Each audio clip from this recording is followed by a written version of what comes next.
Olá pessoal, tudo bem com vocês? Eu espero que esteja tudo bem. Comigo aqui, a minha família, graças a Deus, está tudo tranquilo. Eu me chamo Eliezer, falo aqui de Fortaleza, tá bom? Eu sou ex-testemunho de Jeová, estive associado com as Testemunhas de Jeová por quase 27 anos da minha vida, pessoal.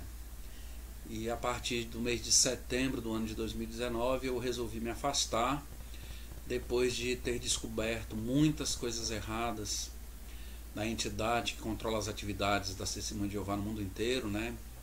Sociedade Torre de Vigia de Bíblias e Tratados de Pensilvânia, Estados Unidos. E hoje a gente está aqui em Fortaleza, né? Temos tido contato com alguns dissidentes que moram aqui em Fortaleza também.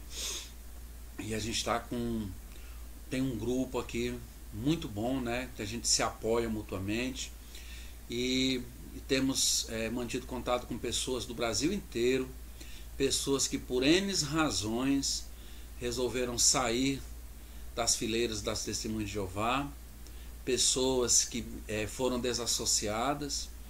Então hoje a gente procura fazer esse trabalho de conscientização, não é?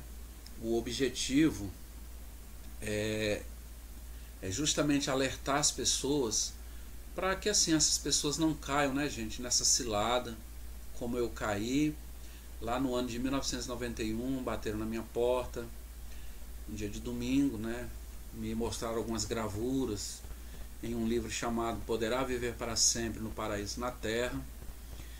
Me fizeram algumas perguntas e eu então resolvi aceitar um estudo bíblico, e o resultado, pessoal, é que eu passei 27 anos nessa organização.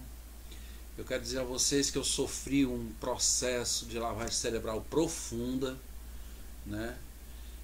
Quando eu comecei a descobrir as verdades, né, a respeito da Torre de Vigia, eu confesso que eu tive um certo conflito interno, porque eu disse: meu Deus, eu não consigo acreditar que tudo aquilo em que eu acreditei, né, eu não consigo crer que em tudo aquilo que eu tinha como sendo verdade, na realidade era tudo fachada, né? Na realidade era simplesmente uma cortina. O objetivo na realidade nunca foi espiritual. É uma empresa, simplesmente uma empresa multibilionária que tem filiais espalhadas pelo mundo inteiro e que simplesmente mantém um negócio usando um fundo religioso, né?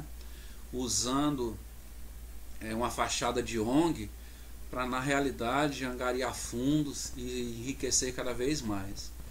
Isso foi muito difícil para mim, porque quando eu descobri essas coisas, eu já tinha passado por muitas coisas assim ruins, né, na organização. Eu perdi um casamento, eu perdi privilégios, né, eu passei por desassociação. Então assim, é realmente algo que mexe com o nosso psicológico, com o nosso emocional. Se você não tiver uma estrutura muito boa, né, você sucumbe. É por isso que há pessoas em que precisam de acompanhamento psicológico, pessoas que precisam tomar remédio tarja preta, né, os remédios, os psicotrópicos. E infelizmente a gente tem relato de pessoas que chegam ao extremo, né, que é dar cabo, por fim, a própria vida, né, praticam o suicídio. Mas é interessante, gente, que eles estão por aí. O meu objetivo ao criar esse canal era simplesmente avisar, né, alertar as pessoas com relação ao perigo, né, que as Testemunhas de Jeová, embora aparentemente sejam pessoas, né, assim, inofensivas.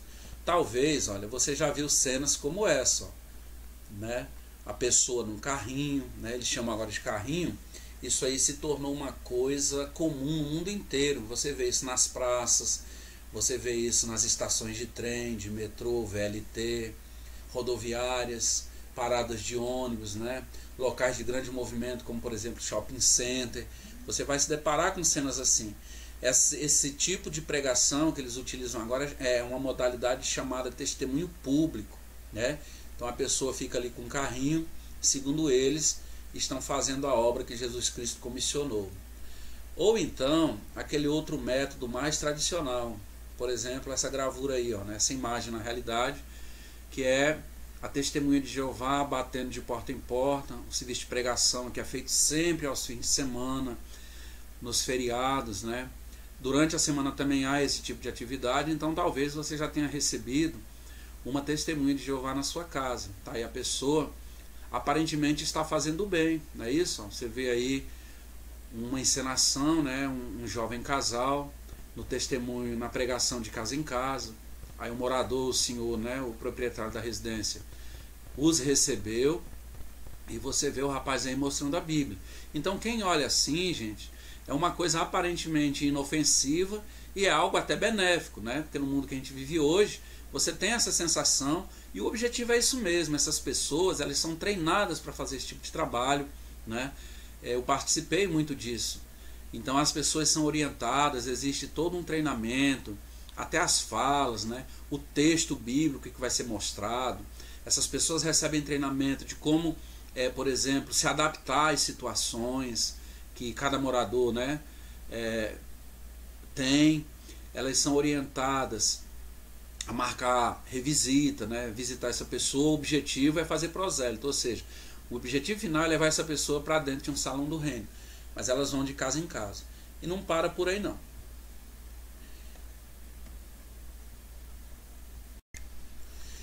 Então, gente,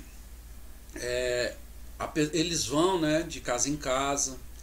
Eles estão pelas praças, conforme eu mostrei aí, né? Vão, se a pessoa for receptiva, como eles chamam, eles têm um cartão, né? Quem foi testemunha de Jeová sabe disso. E aí eles vão fazer uma revisita, eles vão voltar na sua residência, vão conversar com você, eles vão fazer um convite para você ir até o salão do reino. Isso tudo é treinado. As testemunhas de Jeová, eles são treinadas para fazer isso, né? E aí, se a pessoa realmente for receptiva, eles vão continuar te revisitando, continuar voltando na sua casa, vão conversar com você sobre a Bíblia. Daqui a pouco eles vão estar com um livro mostrando para você. E aí, o que vai acontecer? Gradualmente você vai começar a acreditar naquelas coisas que estão sendo mostradas ali nessas publicações, né? Esse processo é um processo neurolinguístico. E se você então resolver ir ao Salão do Reino, você será muito bem recebido, conforme você vê nessa imagem aí, ó, né? Todo mundo alegre, todo mundo feliz, todo mundo sorrindo, não há problema, não existe problema na apresentação que eles vão te fazer. Não tem problema, todo mundo vive, conforme eles dizem, em um paraíso espiritual. Então você chega no salão e às vezes, porque isso aconteceu comigo, a pessoa ela até se impressiona, né, com aquela receptividade que tem no Salão do Reino, né? Então você vai colocar na cabeça, a pessoa vai colocando na cabeça que realmente ela encontrou a verdade, que ela está num paraíso espiritual, que ela encontrou algo de diferente, né? E aí a pessoa vai começar a fazer estudo bíblico, talvez comece a assistir às reuniões e fica com essa imagem aqui na cabeça, ó, né? É implantado na mente da pessoa isso aí, que você vai viver num paraíso, que esse paraíso vai ser aqui na terra, que Deus vai trazer a destruição de todas as pessoas ímpias, as pessoas iníquas, todo mundo vai morrer, que Deus vai destruir esse sistema perverso de coisas que é governado por Satanás e o diabo, e vão colocar na mente da pessoa gravuras como essa aí. Então a pessoa gradualmente, né, ou de maneira bastante gradativa, paulatinamente, a pessoa então ela vai se descaracterizando, ela vai se despindo de toda aquela crença que ela tinha, de todas aquelas convicções que ela tinha, independente se essas convicções eram verdadeiras ou falsas, né? Mas gradualmente a pessoa então ela vai se desfazendo até mesmo da personalidade, tá certo? E aí chega um ponto em que a pessoa então diz assim: olha, eu quero fazer como vocês, eu quero começar a pregar, sair nas ruas, né? Sair nas praças. Eu quero agora pregar do mesmo jeito que vocês fazem. E aí o que vai acontecer? Você então vai ter que passar por uma entrevista com os anciãos, pelo menos com 2 ou 3 anciãos. Esses anciãos, eles vão sugerir que você leia esse livro aqui, ó, Organizados para Fazer a Vontade de Jeová. É a sugestão que eles vão te dar, que você leia esse livro, recapitule algumas coisas, e aí você então vai passar por uma entrevista, vamos dizer assim, com esse ancião, após você ler esse livro aí, né? Organizados para Fazer a Vontade de Jeová, tá certo? Aí você se torna testemunha de Jeová, tudo direitinho. Será que aquele paraíso espiritual, será que todo aquele sorriso, será que toda aquela magia ela vai continuar? Vamos ver. Eu quero mencionar para vocês aqui 2 aspectos interessantes que eu encontrei nesse próprio livro Organizado, né?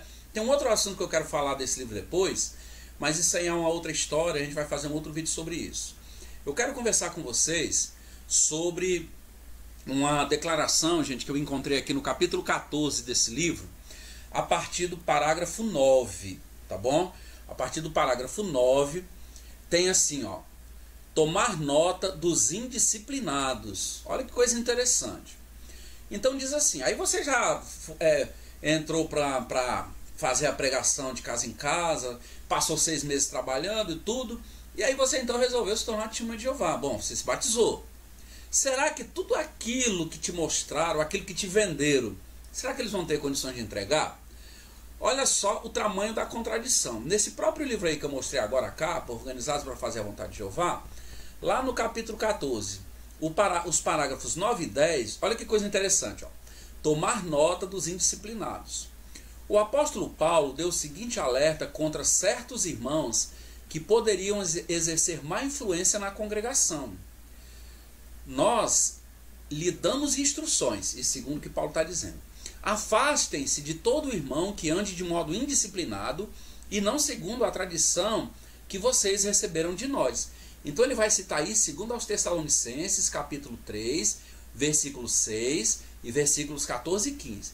Se a gente vê esse contexto, veja que Paulo está falando ali de pessoas que estavam com ensinamentos diferentes daqueles ensinamentos, né, que eram transmitidos pelos apóstolos. Pessoas que estavam tentando colocar ali na congregação, na igreja, na eclésia, ensinamentos contrários aos ensinamentos dos apóstolos. Aí ele continua dizendo aqui, ó, ele deu mais detalhes sobre isso ao escrever, ó: se alguém não for obediente ao que dizemos nesta carta, veja, tomem nota dele e parem de se associar com ele para que fique envergonhado. Contudo, não o considerem como inimigo, mas continuem a acolhê-lo como irmão. Então veja que se a gente lê esse relato lá de 2 Tessalonicenses, a questão ali era simplesmente questão de ensino, né? Mas aqui ele vai usar essa colocação do apóstolo Paulo de uma maneira totalmente diferente. Veja o que diz o parágrafo 10, está marcado de amarelo, ó.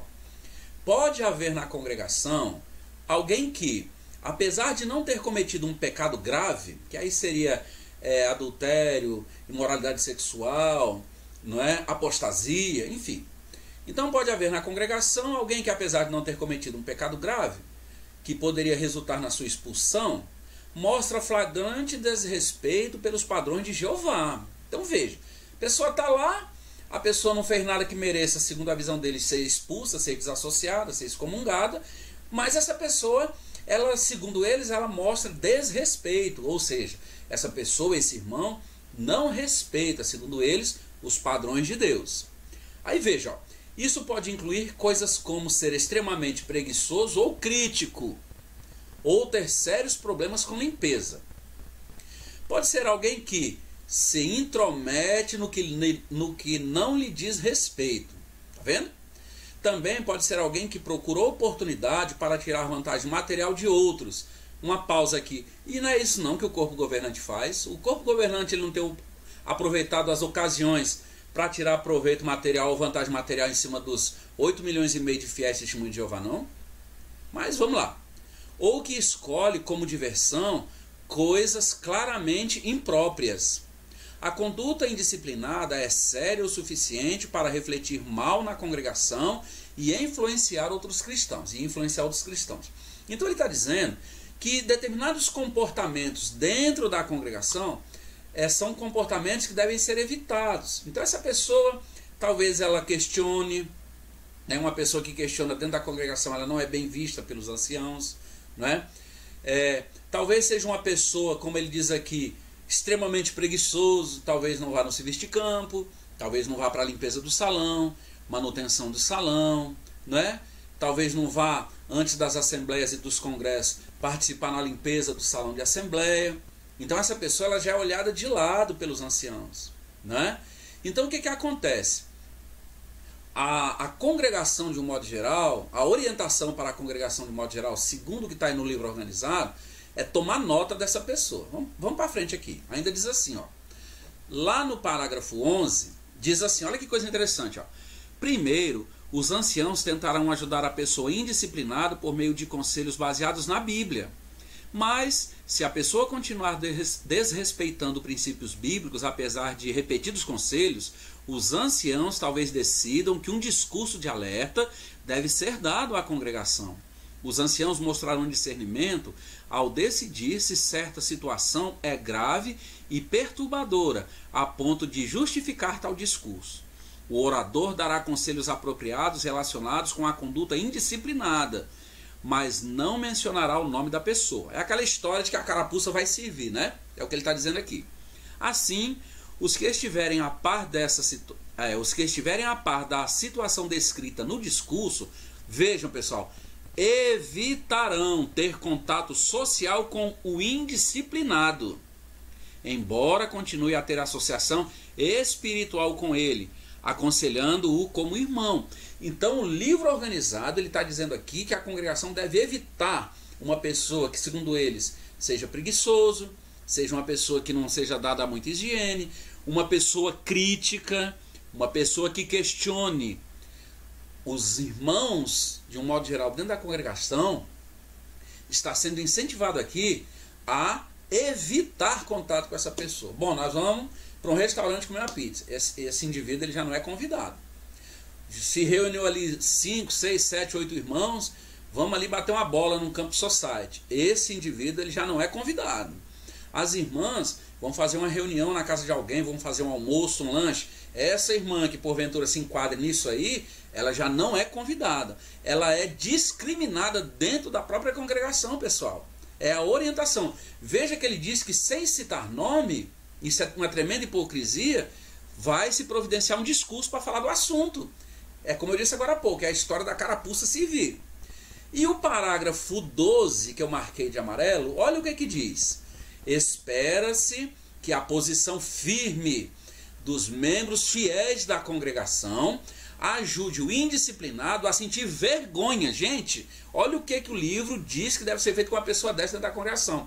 Onde é que está o conselho amoroso?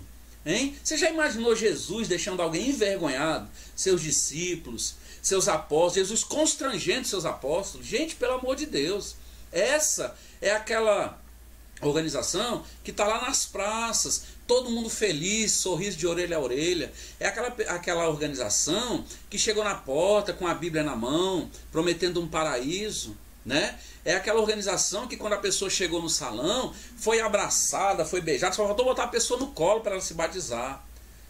Entendeu? Então aqui o objetivo é anular a pessoa. Então diz, ó, espera-se que a posição firme dos membros fiéis da congregação ajude o indisciplinado a sentir vergonha do seu modo de agir e o motive a fazer mudança. Quer dizer, a questão aqui é ajudar a pessoa, é castigando, né? É ostracizando a pessoa dentro da congregação para ver se ela muda. Onde é que está o amor? Onde é? Quando fica bem evidente que a pessoa abandonou sua conduta indisciplinada, quer dizer, eles envergonharam tanto, ostracizaram tanto, constrangeram tanto a pessoa, que aí ela, né, determinadas coisas na personalidade dela diz, não, vou deixar de lado. Então, aí a pessoa, segundo eles aqui, a pessoa fez mudança. Aí o que diz o seguinte? Quando fica bem evidente que a pessoa abandonou sua conduta indisciplinada, principalmente na questão de questionar, viu, pessoal? Ser crítico e questionador, isso é um péssimo hábito dentro da congregação da Testemunha de Jeová. Se você for uma pessoa crítica ou uma pessoa que gosta de questionar, você tenha certeza que você vai ter problema na congregação com os anciãos. Então, a pessoa, então, segundo ele, a pessoa abandonou a sua conduta indisciplinada, não é mais necessário tratá-la como alguém de quem se tomou nota. Vocês estão vendo? É essa organização que prometeu felicidade, que te abraçou quando você chegou lá, porque isso aconteceu comigo. Vocês estão entendendo? Veja a orientação, gente, da liderança das testemunhas de Jeová. Agora, eu quero também falar com vocês sobre um outro assunto. Só um momentinho, nós vamos tratar de um outro assunto, ainda aqui no livro organizado. Então, gente, vocês viram aí, né? Como é que é a situação. Então, assim, eles visitam as pessoas nas casas, eles estão pelas praças. Se alguém, né, demonstrar interesse, eles vão pegar seu endereço, vão lá na sua casa, eles vão lhe fazer um convite para você ir para o Salão do Reino, eles vão te vender flores, maravilha, um paraíso. Mas depois do batismo, a situação muda, né? Vocês viram aí, mesmo uma pessoa que, segundo eles, seja uma pessoa indisciplinada dentro do Salão do Reino, ela é incentivada a ser ostracizada, a ser constrangida, né, dentro do Salão do Reino. Você está entendendo? Mas vamos para frente. Um dia desse, eu fiz um vídeo falando sobre a questão da desassociação, né? A desassociação. Aí, a pessoa foi desassociada, chegou ao extremo lá, né? Foi desassociada e tal. A pessoa, por alguma razão, quer voltar, ficou com a consciência pesada, não quer perder os amigos, né? Que ficou lá, a pessoa decide que quer voltar. Como é que se dá a readmissão dessa pessoa? O procedimento chama-se readmissão. Ainda no mesmo capítulo 14, só que agora no parágrafo 34, olha como é que é feito para que uma pessoa ela volte a ser testemunha de Jeová, ela seja readmitida, depois de ter sido excluída, né? Depois de ter sido desassociada. Diz assim, ó, readmissão. A pessoa desassociada ou que se dissociou, quer dizer, que se dissociou, ela mesma decidiu que não quer mais ser testemunha de Jeová, mas lá na frente se arrependeu, né? Então, que se dissociou da congregação pode ser readmitida quando dá evidências claras de que se arrependeu e demonstra por um período razoável que abandonou sua conduta errada. Veja, ela mostra que deseja ter uma boa relação com Jeová. Bom, para ter uma boa relação com Jeová aqui, é você voltar para a torre de vigia, né? Então, segundo eles, para você ter uma boa relação com Jeová, ou o que ele está dizendo aqui, voltar para a torre de vigia, significa ter uma boa relação com Jeová. Mas vamos lá. Então diz, ó, essa parte aí está até marcada de amarelinho, ó. Os anciãos terão o cuidado de deixar passar tempo suficiente, muitos meses, um ano ou até mais, dependendo das circunstâncias. Por que então passar muitos meses, passar um ano, passar até mais de um ano? Para que o desassociado prove que está realmente arrependido. E enquanto isso, a pessoa fica lá na congregação, num cantinho, acuada, isolada, uma pessoa leprosa em sentido espiritual. Só falta ela fazer como na época que Jesus esteve na terra, né? Que os fariseus exigiam que um leproso ficasse gritando: impuro, impuro, impuro, né? Só está faltando a pessoa ficar gritando dentro do salão, num cantinho, quieta. Ela quer voltar a ser testemunha de Jeová, está ali rastejando, se humilhando. Então ela é, em sentido espiritual, uma pessoa leprosa. Ali ela vai passar, como diz aí, muitos meses, talvez um ano, talvez mais de um ano, num cantinho. Todo mundo olhando para ela e rotulado aqui na testa: pecador, impuro, né? Então, gente, é essa a organização que prega o amor. Então diz assim: quando o corpo de anciãos recebe um pedido de readmissão por escrito, a comissão judicativa que cuidou do caso originalmente deve falar com a pessoa, se isso for prático. A comissão avaliará se há evidência de que a pessoa está praticando obras próprias de arrependimento. Tá vendo? Então a pessoa vai ter que provar. E aí fala da comissão, né? E decidirá se deve ou não readmiti-la naquela ocasião. Eu pergunto, para onde é que vai o texto dos Salmos, né? Os Salmos 86, versículo 5. Salmos 86, 5 eu vou ler aqui na própria tradução do Novo Mundo. Diz assim: porque tu, ó Jeová, és bom e estás sempre pronto a perdoar.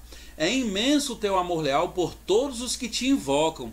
Jeová é bom e está pronto a perdoar. Quer dizer que então a pessoa tem que ficar ali num canto, sendo constrangida, coagida, ostracizada. Ela é tratada como uma pessoa leprosa em sentido espiritual. Eles dizem que pregam amor. O texto do Salmo diz que Jeová é bom e está pronto a perdoar. Então, se a pessoa se arrependeu, não, agora ela vai ter que provar, mostrar, ela vai ter que passar um tempo ali no salão, muitos meses, um ano ou até mais lá dentro do salão, sendo humilhada, para poder os anciãos avaliarem se aquela pessoa tem condições de ser readmitida. Gente, vocês já imaginaram um negócio desse? Né? No entanto, quando eles vão conversar com as pessoas, eles não falam nada disso. Gente, então, era isso que eu queria mostrar para vocês. Mostrar para vocês o outro lado. O que eu mostrei aí está no livro Organizado para Fazer a Vontade de Jeová, a partir do capítulo 14, do parágrafo 9 em diante. Então, gente, esse pessoal, quando ele vem na sua residência, eles vêm falar de maravilhas, eles vão te mostrar textos bíblicos, eles vão dizer que as religiões por aí não estão ajudando ninguém, eles vão te falar que Jeová quer que você se salve, e realmente quer, né? Eles vão te dizer que as testemunhas de Jeová, elas são realmente uma fraternidade mundial. Não é isso? Vão dizer que Jesus é o cabeça da congregação. Eles vão te mostrar muitos vídeos, porque hoje trabalha-se muito com vídeo, né? Eles vão te mostrar gravuras muito bonitas, muitas ilustrações bonitas nas publicações. E talvez você, assim como eu, acabe assistindo as reuniões, aceitando o estudo bíblico, depois assistindo as reuniões, depois você decide se batizar, mas para se batizar você tem que primeiro sair pregando de casa em casa, né? Levando as publicações do corpo governante para as pessoas. Depois de 6 meses ou mais fazendo esse trabalho, você vai passar por uma entrevista com todos os anciãos da congregação.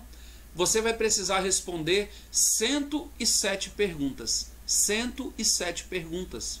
Desse mesmo livro aqui, eu vou falar sobre isso depois, não é? Tem um apêndice aqui para as pessoas que querem se batizar, tem perguntas aqui, 107 perguntas, divididas em 3 sessões. Cada sessão será acompanhada por 2 anciãos diferentes.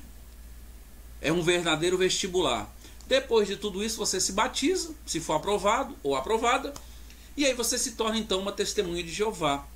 Saiba que quando você se tornar uma testemunha de Jeová, determinadas atitudes, determinados comportamentos não mais serão aceitos lá dentro do salão do reino, conforme mostra também o que eu expus aqui desse livro, capítulo 14. Então, gente, esta é a religião de 2 caras ou de 2 faces. Mostra uma coisa, mas para você saber como funciona, infelizmente, né, muitas vezes a pessoa tem que parar lá dentro. Porque quando eu resolvi aceitar o estudo com eles, não houve lá em Belém do Pará quem me abrisse os olhos. E é o que eu procuro fazer hoje. Então, mais uma vez, o que eu estou mostrando aqui, eu provei, eu mostrei na publicação da Torre de Vigia. Certo? Eu não inventei nada, eu simplesmente li e comentei o que está na publicação da Torre de Vigia. Fica mais esse alerta.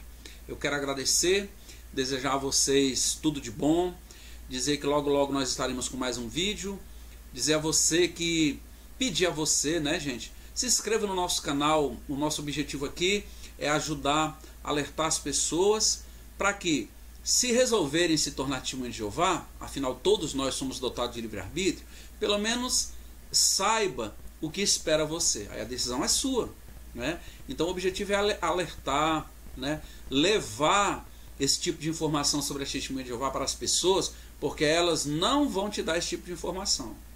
Então se inscreva no nosso canal para que a gente continue crescendo. O objetivo aqui é ajudar as pessoas, né?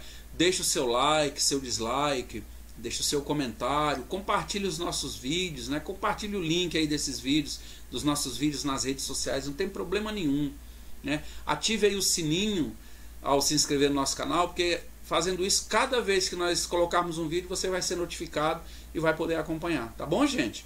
Eu quero agradecer a vocês pelo apoio. Quero dizer que fiquem todos na paz de Jesus Cristo, fiquem com Deus. Eu espero que ocorra tudo bem com vocês, que aconteçam com vocês só coisas boas. Até uma próxima.